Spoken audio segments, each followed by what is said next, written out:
옥류교에서 바로 건너서 김일성의 동상이 만수대 동상이 보이는 데 있는 아파트인 거예요.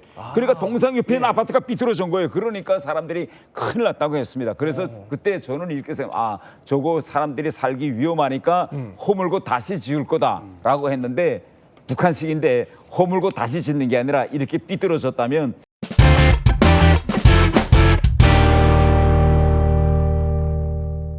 첫 번째 사진은 이겁니다. 이게 신의주 제방 현장 시찰 지난해 8월 1일 여기인데 이영종 센터장님 보시기에 여기 좀 이상한 게 있어요.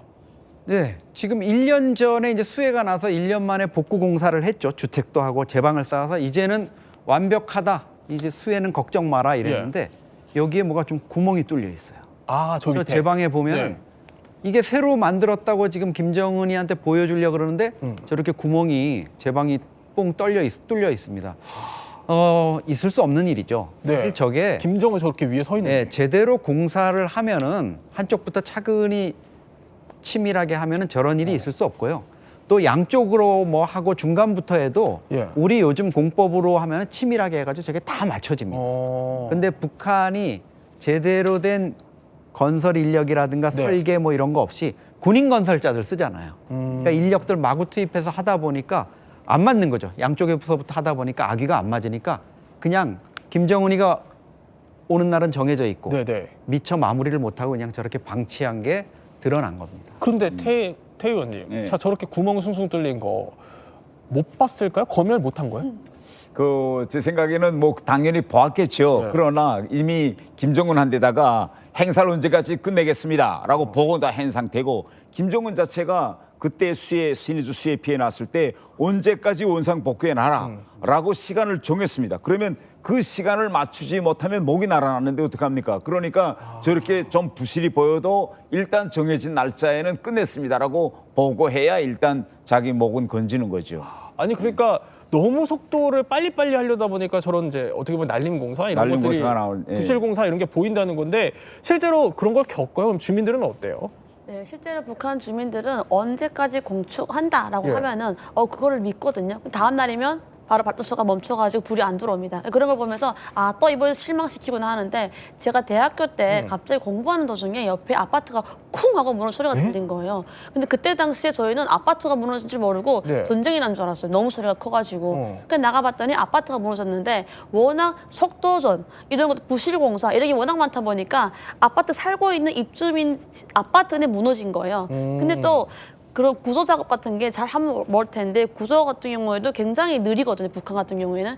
북한 주민들이 그 시체가 막 깔려 있는데 14시간 만에 구출하다 보니까 다 이미 죽은 사람들을 구출하고 막 이래서 그때 사람들이 정말 당에 대한 막 그런 신임, 믿음, 충성이 많이 무너졌다 막 이런 얘기를 굉장히 뒤숭숭했었거든요. 그러니까 남측에서는 사실 그 평양에 있는 아파트였나요? 그때 무너졌던 게? 그 소식은 전에 들었는데 그 우리가 알지 못하는 북한에 무너진 사례들이 많겠네요. 북한에는 이제 아파트를 짓다가 무너지거나 이제 삐뚤어진 그런 이제 아파트들이 대단히 많습니다. 대표적으로 김정은이 들어와서 창전거리라는 걸 만들었어요. 대단히 큰 거리입니다. 그 거리를 만들었는데 어느 하루 아침에 이제 사람들이 출근하면서 저 체육성이 짓는 아파트가 삐뚤어져 있는 거예요. 아파트 자체가. 한 20층 올라갔는데 그래서 보니까 모든 사람들이 보니까 진짜 아파트가 20층까지 올라간 아파트가 삐뚤어졌는데 옥류교에서 바로 건너서 김일성의 동상이 만수대 동상이 보이는 데 있는 아파트인 거예요. 그러니까 동상 옆에 있는 아파트가 삐뚤어진 거예요. 그러니까 사람들이 큰일 났다고 했습니다. 그래서 그때 저는 이렇게 생각, 저거 사람들이 살기 위험하니까 허물고 다시 지을 거다라고 했는데 북한식인데 허물고 다시 짓는 게 아니라 이렇게 삐뚤어졌다면 이 옆에다가 붙입니다. 삐뚤어진 만큼 다시 거기다가 이제 세멘트를 이제 몰탈해가지고 벽을 더 붙여서 삐뚤어진 거를 바로 보이는 것처럼 만들. 그래서 지금 그 아파트가 바로 지금도 있어요. 아니 허물고 다시 짓는 게 아니라 그냥 덧댄다고요? 덧대서 바로 보이게 하는 겁니다. 그러니까 이게 북한에서 소문난 아파트에서 그 집 분양할 때 다들 난 거기에 안 들어가겠다 그러다가 무너질 건데 그런데 분양이 됐어요. 한 40층 되는 고층 아파트입니다. 어떻게 보면 주민의 입장에서는 참 가슴 아픈 일이 아닐 수 없죠. 그렇죠? 그런데 두 번째 우리가 이제 부실공사 얘기를 하고 있다면 두 번째 사진은 이런 게 또 포착이 됐다고 합니다. 자 이번에는 2024 2014년인데요. 이게 한 수해 현장인데 여기서 보여서는 안 될 게 보였어요. 그렇죠. 수해 현장에 열차, 전용 열차를 타고 가가지고 주민들을 지금 앞에 세워놓고 연설을 하고 있죠. 네. 근데 저기 붉은 원 속에 네? 뭐가 이상한 게 보입니다. 차네요. 자세히 보니까 예. 정말 새 차죠. 아. 최고급 세단입니다. 그러니까 우리가 보통 벤츠라고 하는 차량의 최고급 트림인 이제 메르세데스 라인인데 네. 거기에서 GLS 600 그 모델 김정은이가 엄청 좋아합니다. 그런데 새 모델이고요. 저게 시가 한 3억 원 정도 하는데 그래요? 방탄 기능이나 뭐 이런 거 하면 5억, 6억, 7억 이렇게 넘어가는 차량인데 저 차를 사실 저렇게 일부러 드러내려고 하지는 않은 것 같아요. 그리고 아마 이게 뭐 큰 문제가 되겠어 했는데 저 차량이 드러나면서 예. 김정은에 대한 비난이 이제 쇄도한 거죠. 국제적인 비난이. 아니 그러니까 수해 현장이라는 거잖아요. 네. 수해 현장에 굳이 열차를 타고 가면서 최고급 차량을 가지고 저렇게 나타났다? 근데 문제는 뭐냐? 지금 북한은 대북 제재를 받고 있잖아요. 네네. 저런 호화 차량이라든가 리무진 세단, 요트 이런 거 수입이 금지돼 있는데 어떻게 됐느냐? 벤츠 본사에서도 우리는 북한에다 직접 판매한 적 없다. 그러니까 대북 제재를 우회해서 변칙적인 방법으로 반입을 한 거다. 이렇게 볼 수 있죠. 그러니까 수해 현장에 저런 거 가져가서 주민들이 보기에도 불편하게 만들었고 그리고 게다가 제재를 회피한 걸로 보이는 그렇죠. 그런 정황들까지 드러낸 셈이네요. 이거 실수입니까? 그 제가 보건대는 뭐 실수일 수도 있고 아니면 또 만약 의도된 연출이라면 네. 김정은은 아마 저 마이바흐를 보내면서 아무리 제재해도 나는 세상에 그 무엇도 가지고 싶은 건 다 가진다. 제재 뭐 별로 효과가 없어라는 이제 메시지를 보이려는 게 아닌가라는 생각도 들고요. 예. 제가 지금 이야기하고 싶은 거는 저거 지금 지난해 4월에 출시된 이제 메르세데스 마이바흐인데 저런 거 들어갈 때 북한 김정은은 한 대만 들어가지 않습니다. 보통 속대 이상을 들어갑니다. 제가 영국에서 있을 때 영국의 랜드로버 회사에서 새로운 제품을 출시할 때 그 비싼 그 SUV를 6대를 들여오라. 이렇게 한번 들여오려고 했는데 그러면 왜 6대냐면 김정은의 동선을 미국이 위성으로 내려다 보고 있다고 김정은은 생각합니다. 그래서 항상 자기가 지방에 나갈 때는 동선을 모르게 하려고 딱 같은 차량을 여러 서로 다른 방향으로 내보내요. 어느 곳이 진짜 김정은은 차인지 모르게. 그래서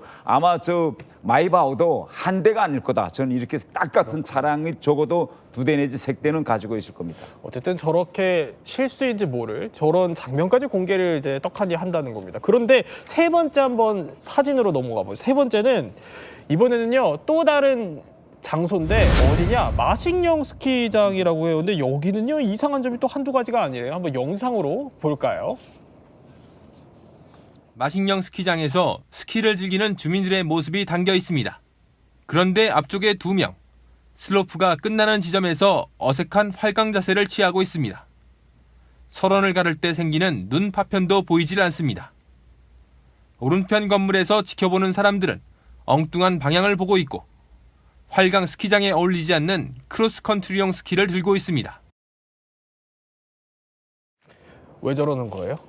그 아마 저 연출한 그 작가가 이 스키에 대한 이 스포츠에 대한 걸 잘 모르는 것 같아요. 그래서 이렇게 슬로프 경사가 됐을 때 어떤 이제 동작 모습이 나오고 또 이제 이런 걸 볼 때는 이제 옆에서 보는 사람의 시선이 어디로 향해야 되는가라는 걸 잘 모르고 일반적으로 스키장 사진들을 보고 지금 저런 동작이 안 나오는 곳에서 연출한 것 같습니다. 오늘의 영상 어떻게 보셨습니까? 유익하고 의미 있으셨다면 아래 하단에 안내한 자율 구독료를 통해서 응원해 주세요. 그리고 최근 태영호 TV에서는 AI 실화 영화 봉인된 기록을 올리고 있습니다. 이 영화는 멤버십 전용 콘텐츠입니다. 그런데 많은 구독자분들께서 유튜브에서 어떻게 멤버십에 가입하는지를 잘 모르고 계시는데요.